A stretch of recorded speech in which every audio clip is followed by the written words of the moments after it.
Teaser ఉంది, excitement ఉంది, ఇప్పుడే చూపించేద్దాం అని మళ్ళీ ఆగుతున్నాం అంతే.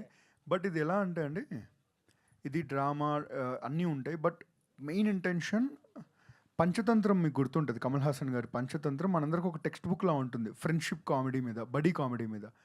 మళ్ళీ అంటే దాన్ని రీచ్ అవుతామని కాదు, బట్ టార్గెట్ అదే అలాంటి ఒక దాన్ని మళ్ళీ క్రియేట్ చేద్దాం, ఒక పంచతంత్రం లాంటి ఒక ఫ్రెండ్షిప్ దాని మీద with a soul. That is nostalgia. Fun mode మొత్తం నవ్విస్తూ నవ్విస్తూ నవ్విస్తూ ఒక్కసారి లాస్ట్లో లైఫ్ అంటే ఇదే కదా, నవ్వుతూ ఉండడమే కదా లైఫ్ అంటే అని చెప్పి లాస్ట్లో కంట్లో నీళ్ళు పెట్టేస్తుంది అనమాట. సో అలాంటి కాంటెంట్ ఇది. సో మీరు ఫ్యామిలీ అందరు హ్యాపీగా చూడొచ్చండి. మా గట్ ఫీలింగ్ ఏంటంటే మీరు సేవ్ చేసుకొని రీల్స్ రూపంలో అయినా రిపీట్లో చూస్తారు ఈ కాంటెంట్ అనేది మా gut feeling. It will be like I told you ఇప్పుడే, ట్రంక్ పెట్లో దాపెట్టుకునే ఒక మధుర అనుభూతి అవుతుంది ఈ సిరీస్ అనుకుంటున్నాం. ఆల్ ద బెస్ట్ అండి. ఈ సిరీస్తో సమ్మర్లో మీ టీం అందరూ మంచి సక్సెస్ కొట్టాలి.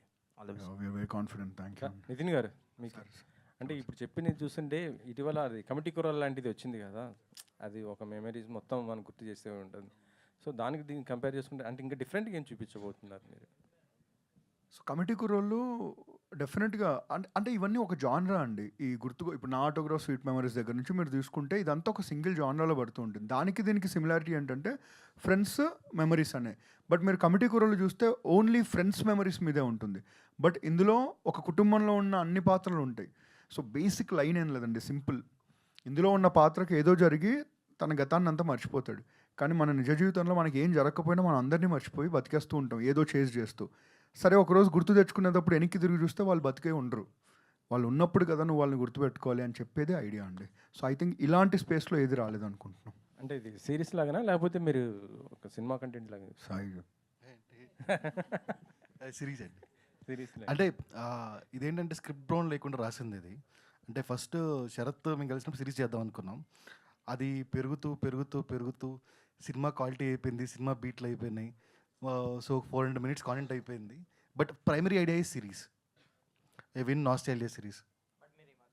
బట్ ఇప్పుడు ఏంటి అంటే సిరీస్ అనుకో థియేటర్కి వచ్చేస్తున్నాయి కదా సిరీస్. 90s కూడా సిరీస్ సినిమాకి వేసాం, సినిమా టీవీలో వేసాం, 5 TVR వచ్చింది.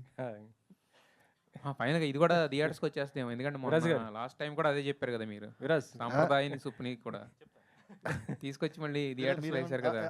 నేను థియేటర్ తీసుకొచ్చాను అన్నాను. అదేంటంటే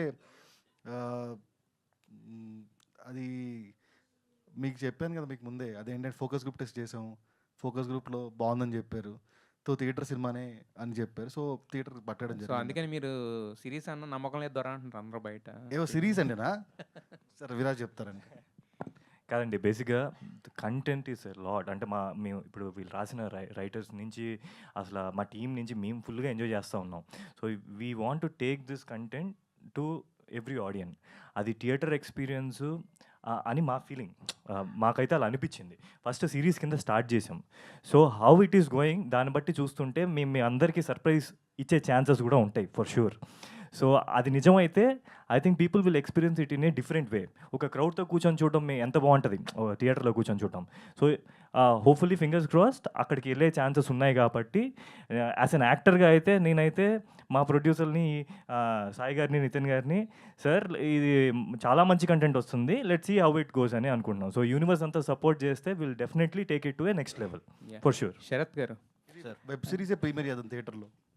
ఓకే శరత్ గారు, అయితే ఇంతకుముందు అందరం మాట్లాడుతుంటే సాయి గారు, నితిన్ గారు చెప్పారు యాక్చువల్గా ఎవ్రీ సింగిల్ డే ఆయన లొకేషన్లో ఉన్నారని చెప్పేసి.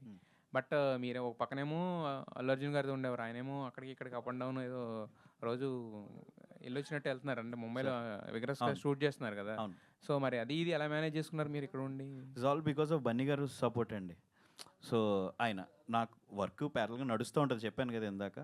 సో బట్ ఏంటంటే ఆ పని ఆగకుండా అది చూసుకుంటూనే దట్టు ఆయన షూట్లో బిజీ ఉన్నారు. సో షూట్లో బిజీ ఉన్నారు. సో ప్యారల్గా నేను ఇది చేసుకుంటూ వచ్చాను.